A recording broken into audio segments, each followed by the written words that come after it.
The Center of Excellence in Smart Construction is pleased to present this virtual seminar, Closing the Skill Gap in the Middle East Construction Industry, How Can Universities Help? My name is Dr. Wendu Oguda, and I'm the Center Manager for the Center of Excellence in Smart Construction. Please note, we are recording this webinar and all lines are muted. If you need help at any time, please send us a message via the Q&A chat box. Today's event will last up to 60 minutes. We encourage you to ask questions throughout the event. Simply type them into the Q&A chat box in the lower center of the screen, and then be sure to click the send button. The Center of Excellence in Smart Construction is committed to advancing industry-led innovations in the built environment that will revolutionize the way we develop, manage, and operate smarter cities. Our partners are like-minded organizations and government entities to lead the transformation of the built environment and development of the next generation of professionals for the benefit of the economy. The Center is a global hub for disruptive thinking, a platform for collaborative research, and a model for solutions development and stakeholder engagement. Our industry-led research and development has a focus on enabling technologies around three main research themes: performance and productivity, sustainability, and well-being. The collaboration is intended to provide leadership in the future direction of the industry that will inform policy decision makers. We would like to acknowledge our four partners: ALEC, Jacobs, ASGC, and Mott MacDonald. They've been integral to the development of the center and their engagement with industry. And I'm also pleased to say that representatives from our partners are on the panel at today's webinar. It's now my pleasure to introduce our esteemed industry and academic experts. Professor Malcolm Crisp is the head of School of Energy, Geoscience, Infrastructure, and Society. His main research and teaching interests relate to structural engineering and materials. He has over 30 years experience within both industry and the university sector. Within industry, he has been involved in major structural design projects involving extreme exposure environments, including coastal and marine structures, such as tunneling and bridges, for example, the Channel Tunnel. Mark Jamieson is a country representative of the Institution of Civil Engineers for the UAE and council member for the Middle East and Africa. He sits on various committees involved in policy, strategy, finance, and international matters. Mark's current ICE role involves looking after the interests of 1,000 members registered here in the UAE and the many IC members resident or seconded into the Middle East region. Joe Earley is head of talent acquisition at Mott MacDonald. Joe began his career in the UK with Hayes Recruitment PLC in 2011. He relocated with Hayes to take in a role in Dubai, managing the senior hires for the oil and gas division covering the Middle East. In 2015, Joe joined Mott MacDonald, initially covering the Middle East, but has seen his role expand to cover the newly created International Development, South Asia, Middle East, and Africa region, where he leads the function to deliver 800 plus hires per year. Caroline Parsons is HR Director and Director Shared Services, WSP Middle East, and has successfully led and delivered projects related to business transformation, including post-acquisition integration and multiple transformation, restructuring changes impacting people, and shared services delivery. She is recognized as a driver in the design of best-class employee experience, and alongside the WSP leadership team, she champions the diversity and inclusion agenda for WSP globally and regionally. Starter Breen is head of people and culture at ALEC. With over 20 years experience as a human resources expert, Statia has worked with some of the most respected businesses in the industry, including Anna Buda Construction Group, where she led the learning and development team, and currently Alec and Engineering Contracting as head of people and culture.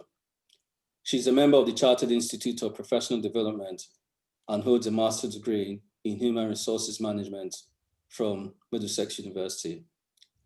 I'll now hand over to Malcolm, our moderator for this evening's webinar. Malcolm, thank you.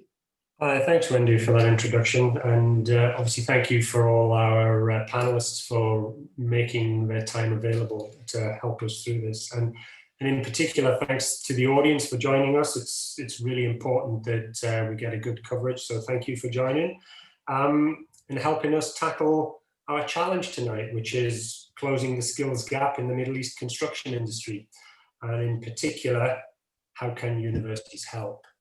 So we've structured this talk into 3 stages. The first stage of that is that we are going to reflect on what the global challenges are in terms of graduate skills gaps and what is needed. Secondly, we'll reflect across the Middle East and actually understand what is unique to the Middle East environment, very rapidly changing environment, rapid construction techniques headed, and so particular pressures obviously exist in that, and it's good to understand those. And then we'll come to answering the question, well, what can we do as a partnership? How can universities help industry deliver their agenda? And it would be really good to get the panelists' views on all of this and also the audience views. So audience, if you would, by all means, throw in your questions. We'll come to those as we get into stage 3, and we'll just reflect back and feed in some of the questions to the panelists, and hopefully we'll get their wisdom on the on some of the ways forward too. So that's excellent. So yeah, anyway, thank you all for joining. I'm going to pass straight on to Mark and allow us to go straight into the presentation. It's really, as I said, stage 1. We're trying to establish what the global challenges are in this space and come forward with some ideas later on. Okay, over to you, Mark. Thank you, Malcolm. So very warm welcome, everybody. And Nwendo, if we could move forward with the slide.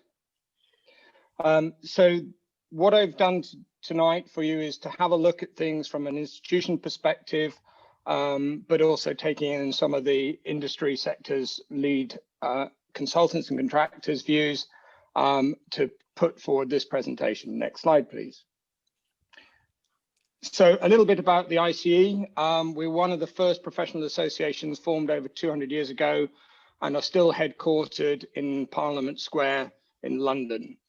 We represent nearly 100,000 civil engineers across the world, and we are without doubt one of the most respected international qualifying bodies for civil engineers. We have specialists in terms of civil engineering knowledge, products and services, and for many, we are indeed the voice of infrastructure. Next slide, please. Why and what is the profession of the civil engineer? And hopefully everyone does get this, but it is, as we put in our charter back in 1828, the art of directing the great sources of power and nature for the use and convenience of man. And whilst that's a little bit outdated, it is still true that what we are trying to do as engineers is to shape the future. Next slide, please.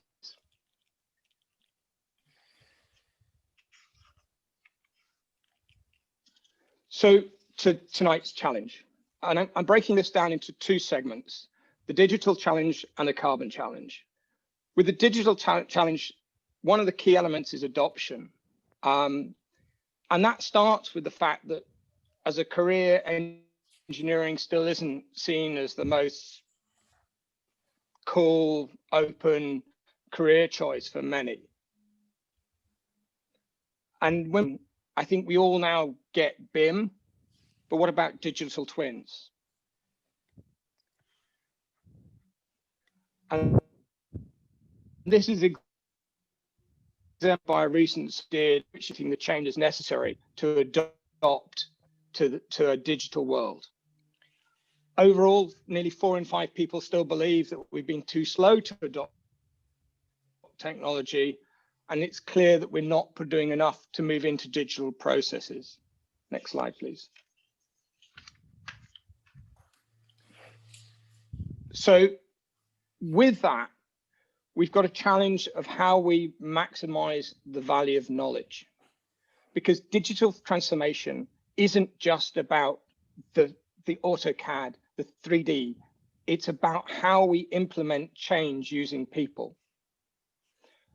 And we've got to understand our limitations and what are the changes that are going to come.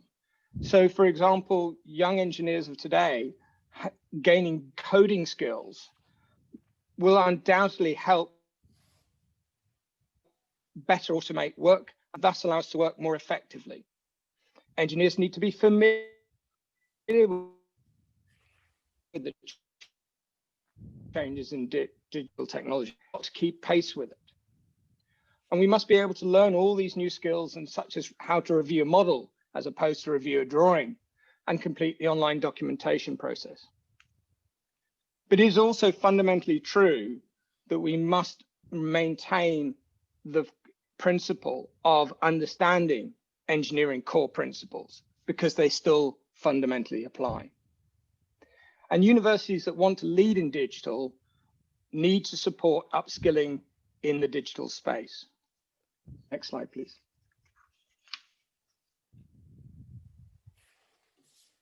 So moving on to the carbon challenge. I think this first bullet point is really quite dramatic when you think about it. Our sector, incorporating energy, transport, and construction, accounts for nearly 70% of carbon emissions globally. That is just an enormous impact on the world.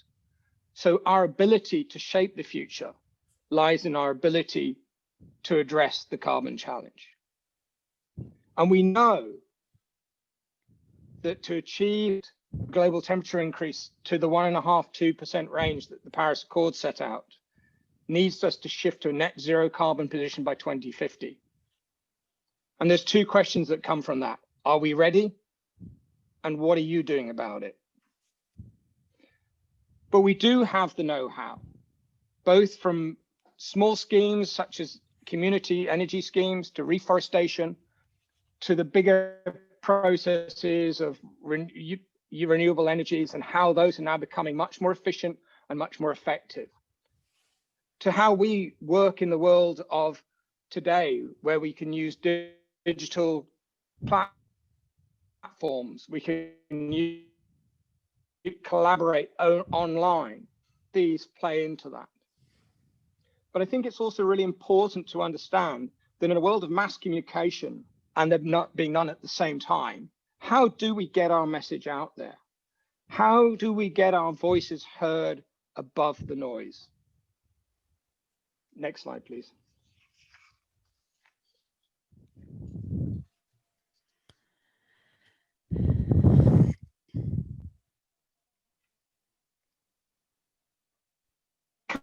Comes back to ball, or are we just effectively allowed it to become above yesteryear? Have we lost our way in what the impact of a sustainable future means? And I think to be able to address that, we've got to look at what it means to be sustainable. We undoubtedly have to be more efficient. But do we also consider in our solutions and our proposals and our recommendations the carbon impact of those decisions and proposals? And I think it's also important that we consider collaboration, not just inside the industry. I think, particularly in places like the UK and elsewhere, there's been a far greater uptake of collaboration, alliancing, partnering between clients, consultants, and contractors. But to really transform our industry, we have to look outside it.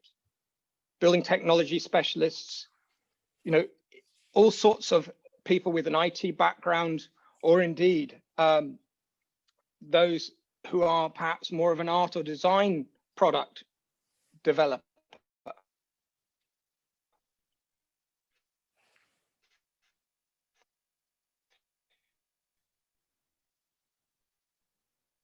It's very interesting. The first time more data analysts than they had civil engineers. And so we need to be agile. We've got to be able to adapt to the constant change. We also have to recognize that by 2050, pretty much everything that we've got in the ground now or will have in the next couple of years will be the built environment in 2050. So what does that mean in how we reuse things, how we refurbish things? But it's also important as engineers that we get much better versed in infrastructure finance. You know, and on the whole, we often see ourselves coming in at the start of a program, but in reality, the feasibility, the concepts, the areas where we could create far greater influence are often already set by the time we join a project or program.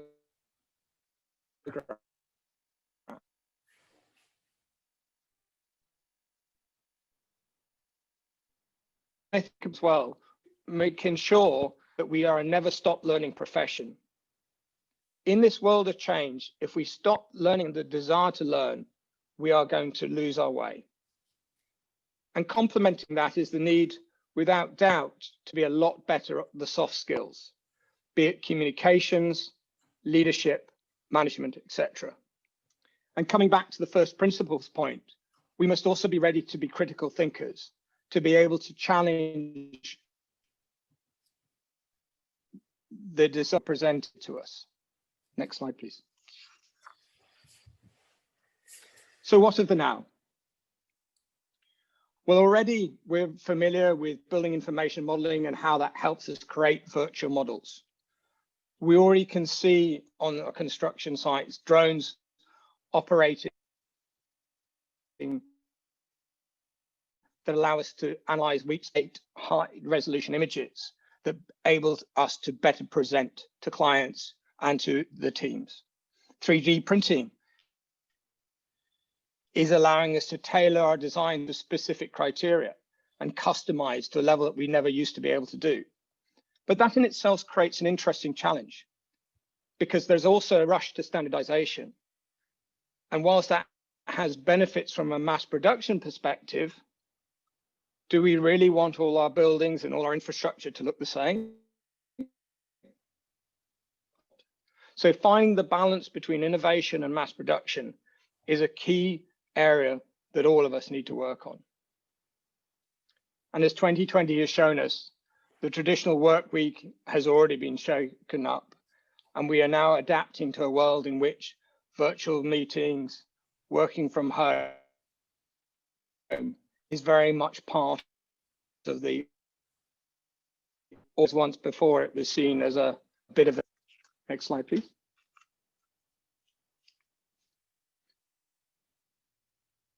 So what of the future?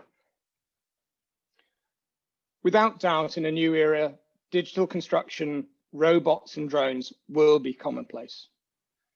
That high definition cameras were used not only just to take nice images, but indeed to, most importantly, feed back data to the on-site construction labs. 3D printers will then be able to take that intel and create components that fit perfectly into the structure. And robots taking those surveys will equally feed their data into component making software. So there is undoubtedly going to be a move to automation and to integration of intelligent IT-driven systems. The Internet of Things will come to the construction world. Next slide, please.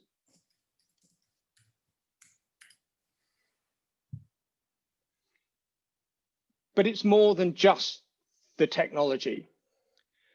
To stay ahead, we must get engineering teaching and learning to reflect the professional challenges, the environments we're going to work, tools that a modern engineer needs. We need to inspire engineers to seek learning in their daily jobs and to adapt to the new norm. And yes, technology will replace some roles. Of empathy and communication will remain a premium. Next slide, please. So what does this mean for students? In terms of new rules, new routes, it's clear the future infrastructure industry is going to be hungry for people not only qualified as civil engineers, but those that deal with IT, communications, art, and life sciences. The ability to work in multidisciplinary teams across global time frames is also going to be a key factor in how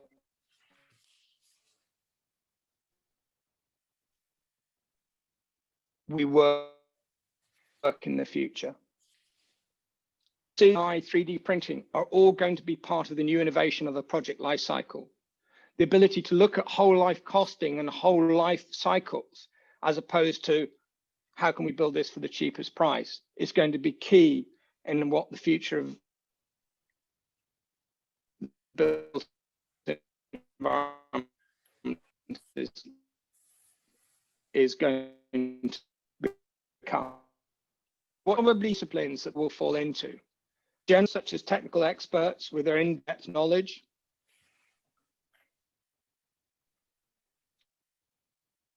data specialists,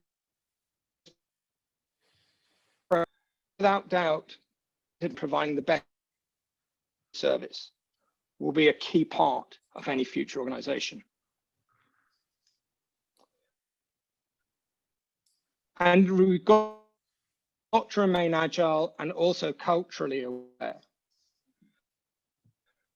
With project crossing continents and global, we must be able to respond to the latest innovations and developments and tailor the ways of working to the diverse needs of the international consultants and clients that we work for. And finally, next slide, please. What does this mean for universities?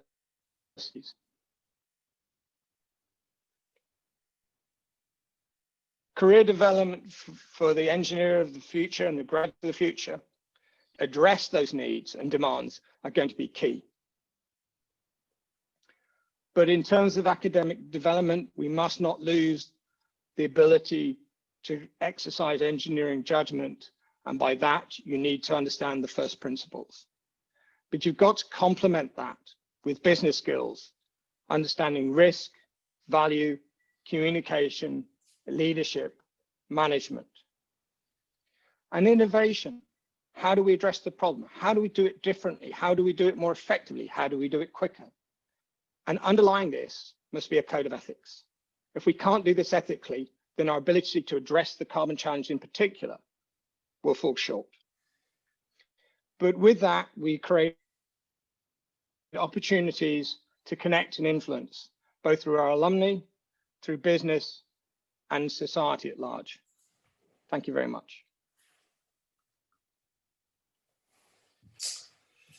Okay, Mark, thanks very much for that. I don't know if everyone was the same, but I'm conscious that there was a little bit of breakup there. A little bit of breakup on Mark's presentation for me anyway. So please be aware that if you didn't catch everything, the slide presentation and the recording will be available later. But hopefully the connection will improve. So yeah, let's explore. I'd like to explore for the next 10-15 minutes with the panel just some of the key issues that come out of that. Obviously, we've heard Mark say very strongly, digital, carbon, these are the challenges of the future. It's a rapidly changing market and a rapidly changing landscape, and critical thinkers are to be valued in the future. So I'm going to come to the panel now, just in the first space there. Mark suggesting that digital and carbon are the two key challenges that we've got to address. Does that land well with you from your perspective, panelists? Yeah, I would suggest it does. You know, carbon, attaining a carbon neutral position has been a goal of certainly our organisation over recent years, and we've been able to achieve that last year, which is fantastic. And we're playing a key role in terms of the industry consortium in terms of achieving the 2050 goal. But that is something that needs to be felt, not just from an organisational culture in terms of how we go about achieving that, but also in terms of, how graduates and how undergraduates are being educated at a university level, this messaging needs to be embedded in the curriculum so that when they come to the workplace, you know, it's fully considered. Because if it's not being fully considered when they come into the workplace, they'll be in for a rude awakening when they try and apply that kind of theoretical knowledge into the commercial landscape, as it were, because our clients are finding it a very important topic for them, and therefore it's you know, it rolls downhill to ourselves that are supplying into that marketplace. Others? Start here, Caroline. Yeah, probably from an ALEC perspective, I would touch on the digital side. That's very, very important to us, and it's an area of huge focus. Obviously, the margins that we had in construction in previous years aren't there anymore, so we have to find ways to be more efficient. We have within ALEC set up an innovation team, which has been in place for a few years now, but recently we've introduced it as part of everybody's KPIs. So everybody has to be able to demonstrate that they're being that they are being innovative, even in whatever area. It's not just the operational side, it will be within the support teams as well.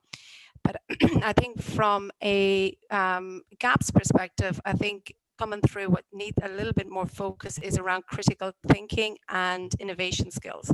So whilst Mark refers to the first principles, we find that people coming into the business, there's no issues there, but there needs to be a little bit more focus around innovation and critical thinking, I think.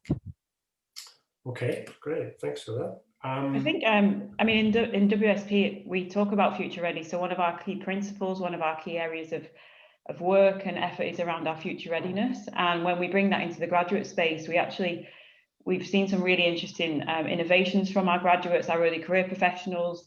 They'd be the first to come to the table and want to talk about future ready. Even just the last 2 days, I spent assessing Saudi national graduates for positions in our business.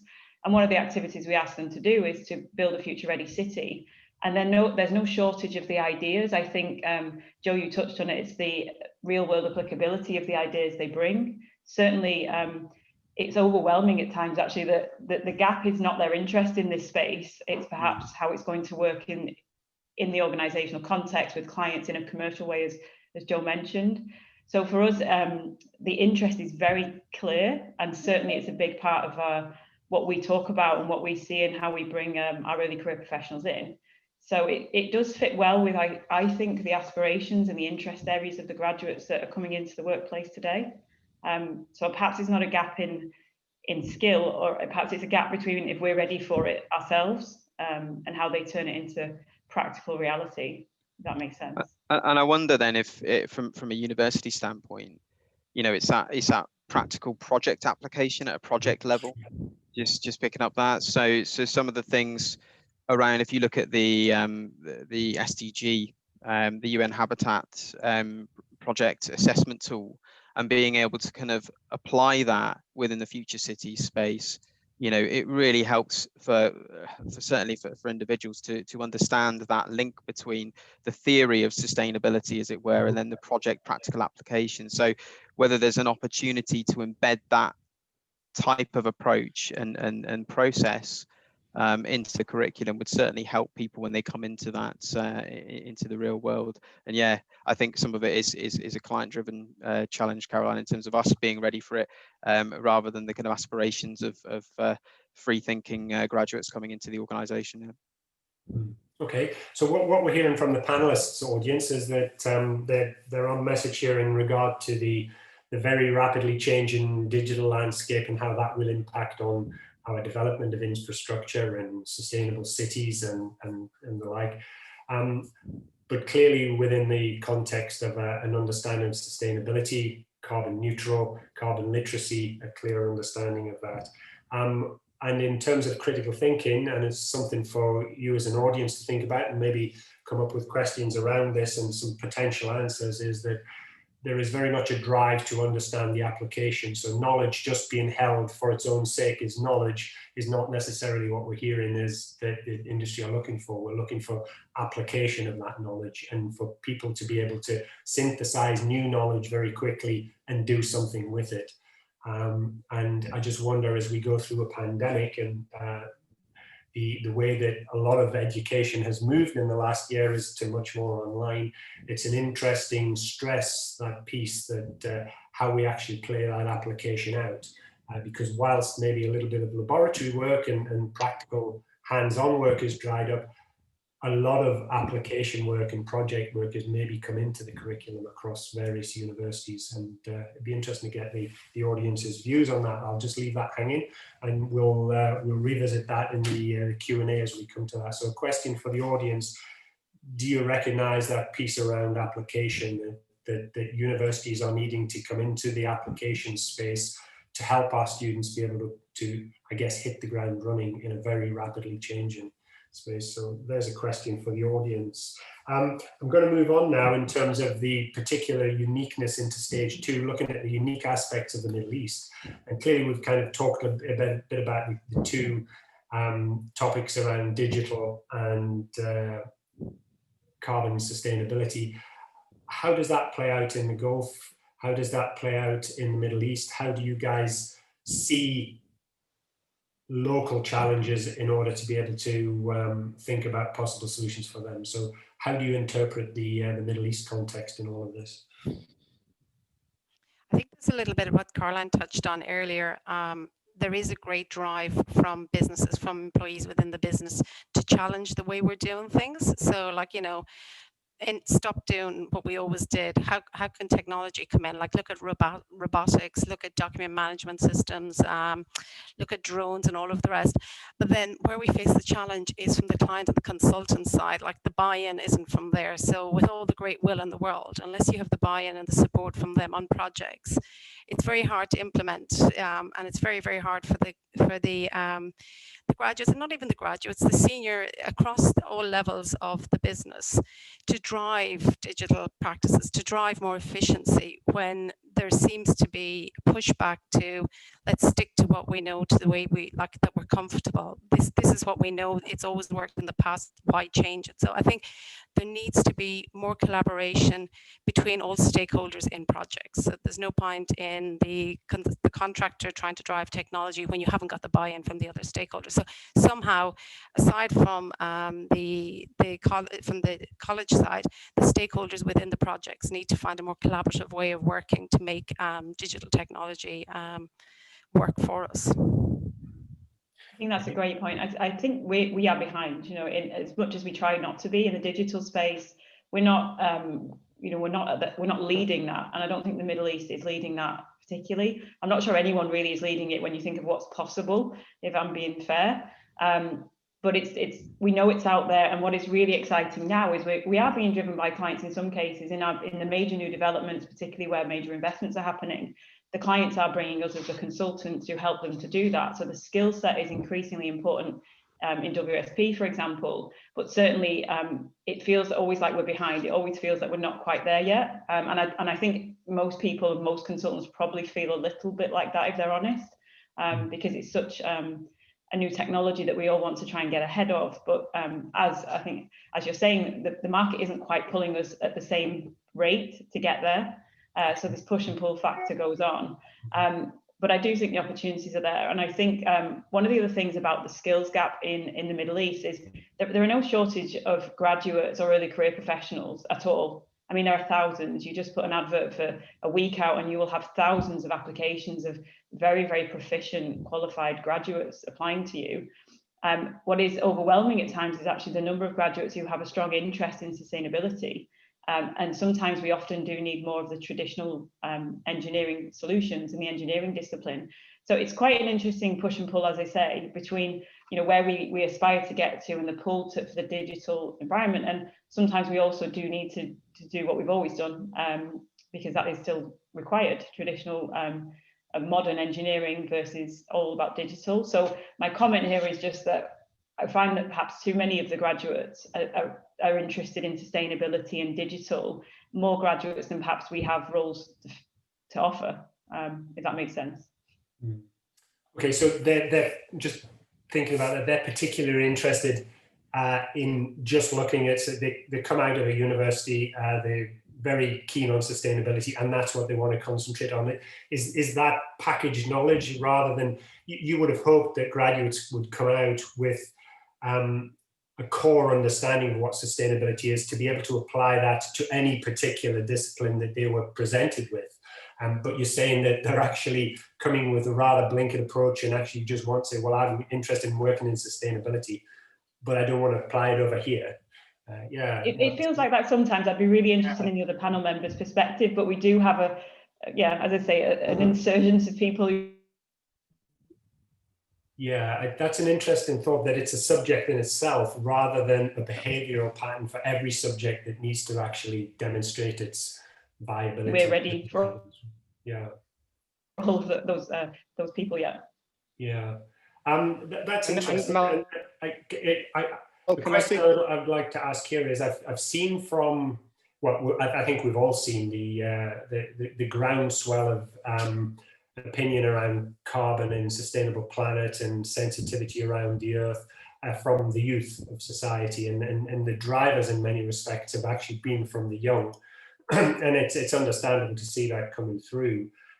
What is interesting, where for me, as an observer, I always felt that the Middle East was very client driven, in a sense that if clients wanted this, and I would have thought clients and owners and real estate developers would be really, really keen to be able to have developments that actually were highly sustainable, highly carbon neutral, so that they could actually market that at a premium. Is that coming through in the sector, that there is actually an attractive premium to be made in this sort of space where you can actually sell that to your clients down the line?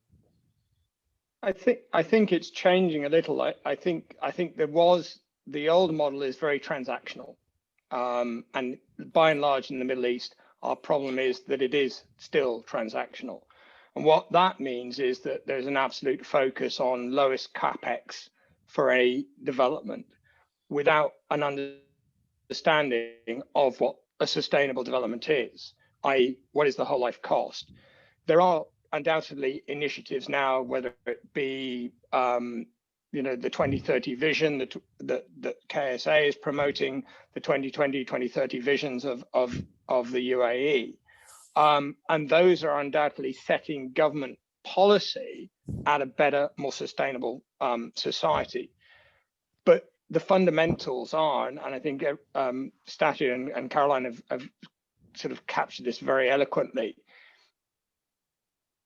all the energy and enthusiasm of graduates coming into consultants and contractors is fabulous.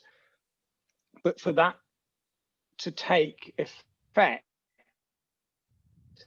you've got to still have the paymasters also come on board. So a key part of what we want to be able to do as part of creating a sustainable future is to eloquently explain how and why we need to do it in a different way, how and why we need to do digital, how and why we need to consider carbon, consider societal impacts, not just the economic impact of the business or project that we're delivering. Okay, thanks. And then I guess it's now moving into the more broader part, quite towards the Q&A as we come now, and tackling the potential solutions here. How do we go and bridge the gaps on the areas that we've just seen? I'm going to throw out an interesting observation that's coming through in one of the questions here, where we have one of the audience members suggesting that, well, oftentimes by the time you've graduated and you're now in the workplace, maybe that's a little bit too late because you're now wrapped up in the day job and delivering at a fast pace. I guess the implication there is that some of this needs to happen very early on. About it's almost a cultural thing, and I think the issues that I think that it was Caroline raised before is that the people coming out of universities wanting to work only in a particular area is really something that we need to work on and think about how we can move that forward. So what are your early thoughts in terms of in thinking and preparing for this afternoon's session, that you had come to conclude, yeah, we need to be doing this as a partnership arrangement? What are your thoughts there, Joe? Maybe. Yeah, I've got a few thoughts on that. I think we've got a market challenge here. in and around the responsibility we have as an industry to develop graduates coming into the workplace. First and foremost, I don't believe that we have enough opportunity here. And that is driven largely by our clients. So clients in the Middle East, typically, when they're paying a consultant for a service and an expertise, they're expecting that to be X years of experience rather than having a more kind of meritocratic output-driven approach. So there's something there that we need to do in terms of creating opportunity. And speaking to what I said earlier around, that practical application, I think we need to create a stronger and more structured partnership between academic institutions and industry around internship opportunities and graduate placements. And therefore, we do need the support of clients, because ultimately we are commercial enterprises and need to turn a profit. So therefore, we do have to sell that resource out. So there's something there around educating the industry itself around giving opportunity and not being so focused on years of experience, and actually paying for that ideas and innovation rather than just 20 years experience gets you X, because that's doing what we've always done and expecting something different. So that's a bigger problem, but that's some of my sort of thoughts when I was thinking about this afternoon. What could we do better? Yeah, and Joe, I think I've encountered that for a long time working in the Middle East, that the budget, let's say, isn't available, and I'm actually really proud of WSP at the moment. So we've gone into 2021 with a different angle of, well, we're going to have to do it, we're going to do it, and we've put significant investment aside, which I haven't seen, I'll be honest, I haven't seen that in 9 years out in the Middle East. We've always had a graduate intake, but as we go into 21, the mood has shifted to that sense of responsibility to just have to do it. We have to put our money there, we have to put our effort there and our people and our mentors there to actually grow the future of the region, because we see that is the demand. It's a young population in this region. They want to be part of the future, and if we want to be there, they are the future. And that's definitely not something that I saw 5 years ago. We would have been looking for the billable position. We'd be trying to find, well, who's going to pay? So for us in WSP, I certainly see it as a very positive step change, which is very exciting as we go into 2021. But you're absolutely right. It's very difficult to find positions where clients will allow early career professionals to come in and have meaningful positions in projects. So I think it is up to the employer to take some of that responsibility on and that burden, which I'm sure Alec and Mott's absolutely do as well. Yeah, probably you've touched on something there, Caroline, with the graduate program. So within ours, we delivered within Alec, and we mentor the graduates are mentored with somebody within the business, but actually there's reverse mentoring there as well, and I think that's something we need to look at with the education facilities as well. Yes, it's great to the graduates coming in, but how do we, our middle level and our senior people, because technology is replacing their roles as well, so how do we upskill them? How do we get them onto to be able to code, to use data to drive better performance? So like the graduates is one element of it, but I think we need to look with the education facilities as well as what are maybe something like a playlist of courses that are specific to a skill set that middle and senior and even the junior graduates, that they can go along, they can attend in them, and they can align to their work, because the guys work here, they'll work long hours, they work a long week, so the modules need to be something that they can easily take, that they can that supports their learning in a busy work environment. Fully agree, Katja. So spot on, really, absolutely right. That it's beyond the early career professionals, the middle career professionals, and even senior who just want to be able to have the opportunity to develop as well. I mean, it's a continuous journey. I mean, ICE is on the call, and I think that we can always do more on that. So I think I really just want to say how much I echo and really support all the things you just said there. And I think also, just to add to that, I think is the point that, with all these changes, you're right. The graduates. I mean, I see graduates range from sort of 22-year-olds to 65-year-olds.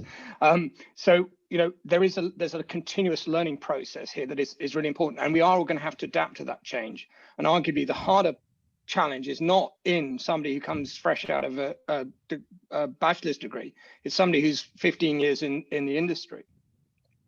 And I think what we're also going to see with this is the challenge of, you know, how do we get to a point where we can actually make a persuasive argument that what we're doing actually adds value, and what is the true meaning of value to a client in 10 years time as opposed to now? Because we know what the model is now.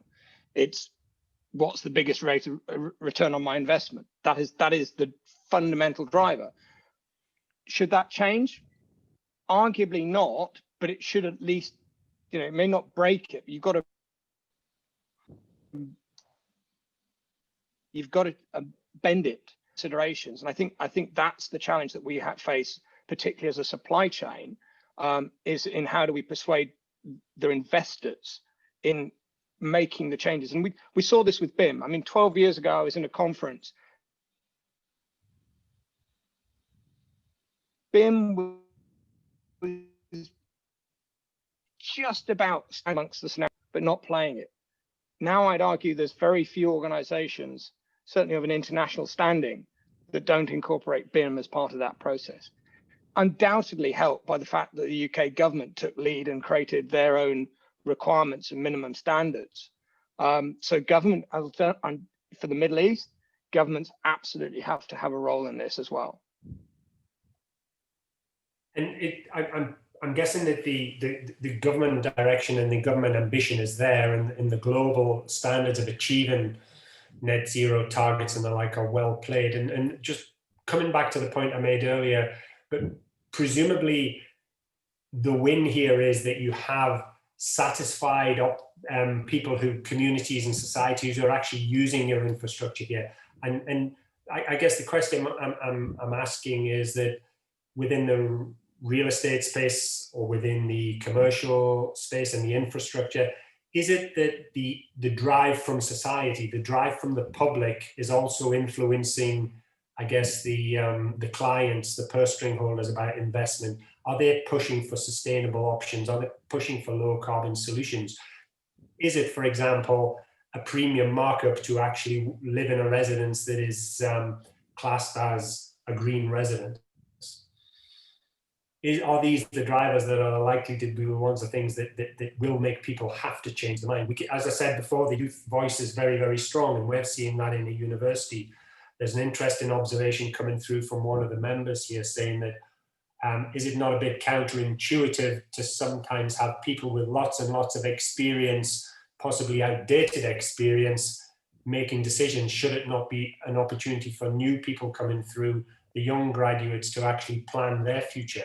I guess the argument there is we're in a position caused by a lot of the more senior with experience. How do we actually move it and actually get it to where the younger generation want it to be? So in that question then, do you see the market in the Middle East being very, very positive and accepting of carbon neutrality, the sustainable tags and the like? Is that coming through? I mean, certainly we see the demand for it. Yeah. I would say increasingly. So I would say yes would be my answer. We certainly see a demand for it, which we're responding to as fast a pace we can. Yeah. Okay. And I think the international world is also, if you look at some of the I can't remember I think there's like a real estate investment fund that are now looking at only investing in sustainable projects. So they act and assess, similar to LEED, but it's a whole different rating system, and they will only invest in that, and that in itself will have an impact on the Middle East market. I'm going to ask us just to step back a little bit here, because we've talked a lot about the particular, I guess the expected, which are the graduates and how they quickly transition into use them. Let's step back a bit and look at complete end-to-end. I think it was Satya and Caroline mentioned before about getting an opportunity for existing colleagues, mid-career professionals, senior colleagues trained. I want to look at the other end as well, because I know maybe online we've got people who are from the school sector, and we need to get the complete supply chain of graduates into construction sorted and understanding the opportunities. So I'm interested to get some questions for those who are actually connected into the school sector, but presumably we see this, and certainly I know the Institution of Civil Engineers has in the past pushed the idea of actually education of the school sector to make sure that we get very creative, innovative people coming into the construction and in the infrastructure sector. So what's your take on that? What's your broader perspective from, I guess we're talking about schools, undergraduates, postgraduates, PhDs, Eng Docs,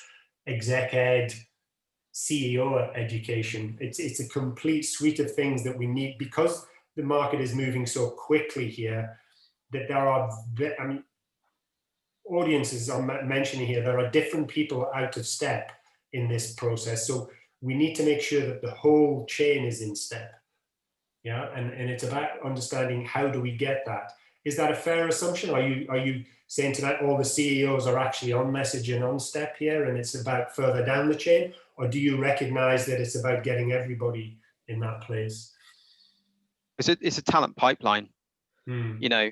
So what we're talking about now, typically we're looking at experienced hires or early career professionals coming into the organization. But in terms of, we need to increase the visibility of opportunity of our industry right from school age. So we do actually go out to schools and do talks around what it is to work in our sector, to start to try and increase visibility, and so that, you know, children of a certain age see it as an opportunity they'd like to pursue.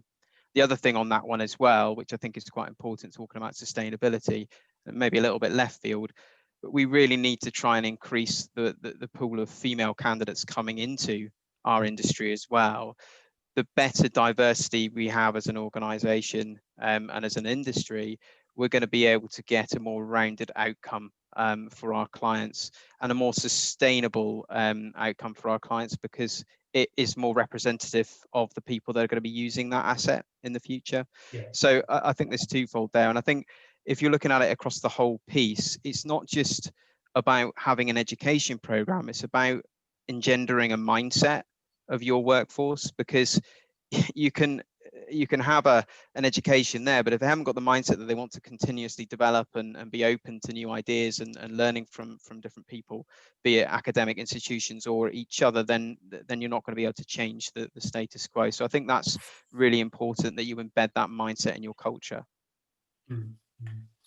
I think also you've got to recognize that we really don't know at this stage what the engineer of the future is going to look like. You know, we've got a pretty, I mean, if you go back to 1818, basically a civil engineer was anybody other than a military engineer.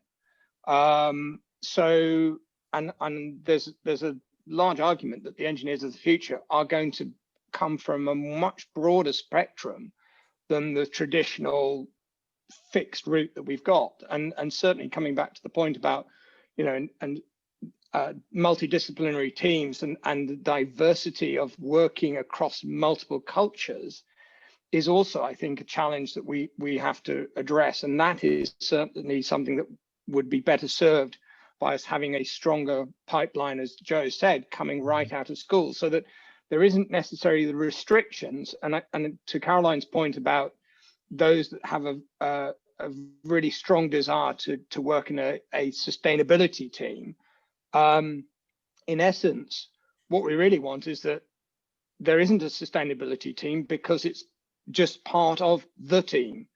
And I think equally, it's going to be, you know, the pace of change isn't going to drop. Let's be honest. You know, we have seen, you know, a rapid change. And if you look at the Middle East particularly, you know, the pace of change here in terms of the built environment is pretty much equal that of the computer. You know, we've gone from pretty much desert to metropolises in the same time that we've gone from a machine that took up 3 or 4 rooms to the thing that you can hold in your hand. You know, and I think that this is therefore a great opportunity for those of us in the region to continue that pace of change, but we've got to be able to take everybody with us. Yeah. Okay. one of the questions has come in on the chat line here. In different parts of the world, others are exploring the idea of graduate apprenticeships, so apprenticeships with some part study too.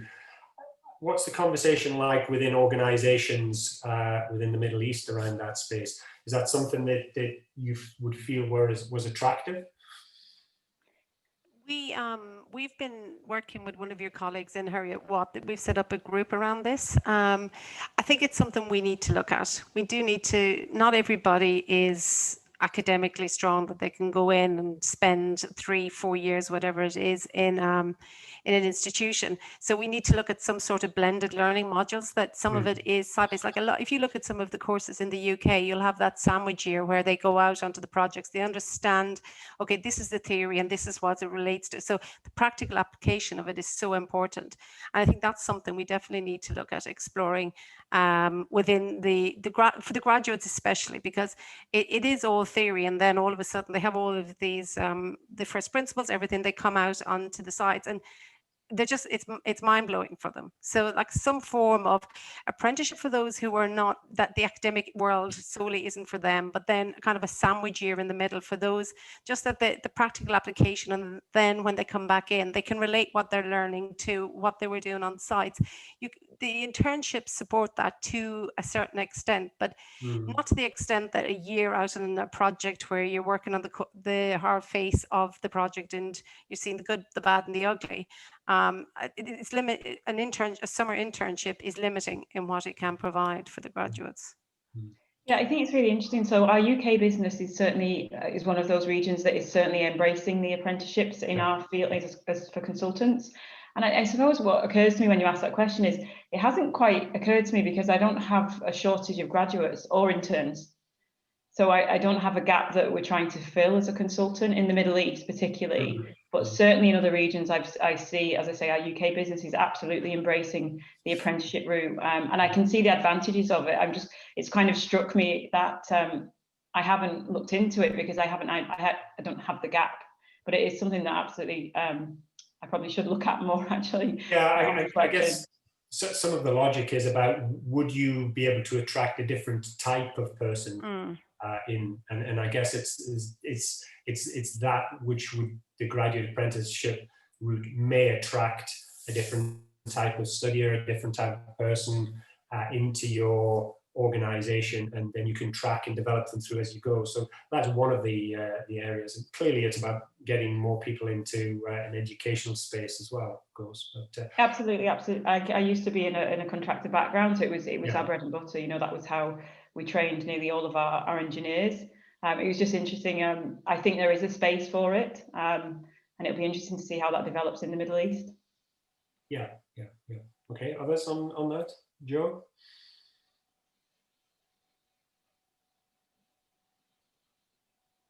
Sorry, digital competency there, I couldn't unmute myself. But yeah, it's not something like Caroline there. It's not really something you have to. I think it's an interesting market in comparison to the UK, where the kind of professional qualified route is more established. Here, majority of our staff would be coming from a graduate background. Part of that is driven by the visas required to be living here. And also part of that's around kind of client expectation. But yeah, it would be interesting because you'd get very much a different perspective potentially. You know, academia is not for everybody, but it doesn't mean that you wouldn't get some interesting outputs from people. So yeah, something interesting to consider. Yeah. So just picking up again on further comments coming through, I guess this goes back to Caroline's point earlier, an observation about maybe some students coming out with packaged knowledge and wanting to join the sustainability department and stay in that sustainability space for a period. Someone's coming in here. Sustainability is very much a state of mind rather than a department. This is about a way of working. This is about an understanding, a culture that we will do things in a sustainable way. So I think that very much leads into picks up what Caroline's saying, and also to Joe about the application. And please don't put out graduates who have compartmentalized knowledge. Please try and develop graduates with an understanding of how to apply. And I guess that's very much in terms of sustainability. to be able to live that state of mind and actually bring it to every part of your infrastructure or construction or engineering space. So I think that very much aligns to that. And I just on that, I mean, I saw that just this morning. I was assessing a graduate assessment centre, and we asked them to come up with ideas for a future-ready city. A group of mixed multidisciplinary engineers and architect graduates, and they all could do that. They all could speak to it. You know, it wasn't all about the sustainability or the environmental engineer or the architect. I mean, they all could bring something to that table. Just you could sense the different levels of passion or understanding versus buzzwords, if I'm frank about it, in the groups. But so certainly, and that's where, you know, it's very fresh for me that it's such something that they're so aware of, they're so driven by, especially as you said earlier, kind of the graduates of today. They're really passionate about it, and I'm sure you do see it in the classroom, as you said. Yeah, absolutely. So just trying to give a bit of a summary. I'm conscious that we're moving through time now and thinking about wrapping up, but just to pick up a number of the questions. Some of the questions and comments coming in have been, well, industry isn't quite ready for this. We're coming out of universities with all these new ideas and industry isn't quite ready. But on the counter to that, as you would expect, we have had, well, actually, university didn't prepare me well enough for the job I'm now asked to do in industry. And I think that's an ever-faced challenge by this sector. And I think through liaison is really in working together is the best way we can actually try to address that. It's even more so now relevant because of the pace of change here. Everybody's talking about this rapid change in pace. So I'm clearly thinking we've talked a little bit today about the challenges that we face and how within the Middle East they are have a certain perspective on that and how that works through. But clearly the issues are still digital readiness, a new way of new data gathering, new modern techniques of construction, which is clearly there to be taken advantage of and to be brought into the sector. But there's real key driver around sustainability, around carbon net zero, and clearly in education around carbon literacy. So we're seeing is that is an absolute key must that we all need to get in an understanding, not just at the graduate, early career, undergraduate, early career, graduate interface, but more broader, right through from schools feeding into this, and then going through into exec ed, and even our CEOs may need to have some bringing up to speed in all of this. So I think the job there for university is broad.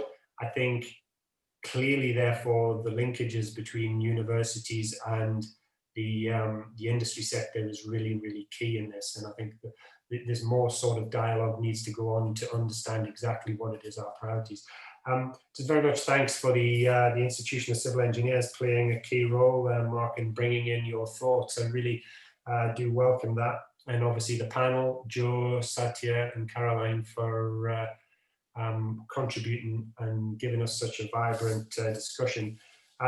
Audience, thank you for your comments coming through.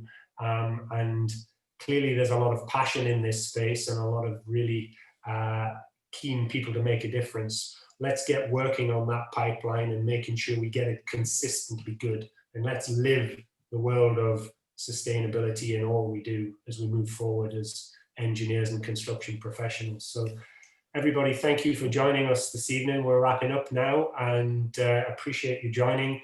Like I said, apologies for one or two technical glitches there, but the recording will be available and also the presentations. I'm going to pass back to Wendy now.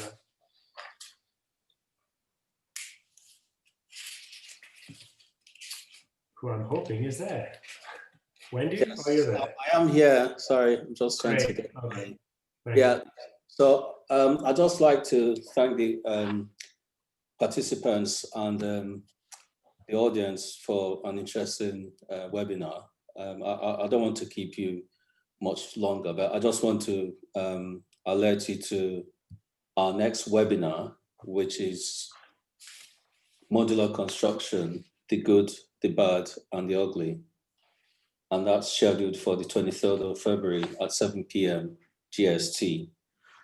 More details will follow about the webinar, But if you do need to find out about the webinar, feel free to contact us on that email that you see on the screen there. So it's all that's left for me now is to wish everyone a good day and bye and stay safe. So you may disconnect now. Thank you. Bye. Thanks all.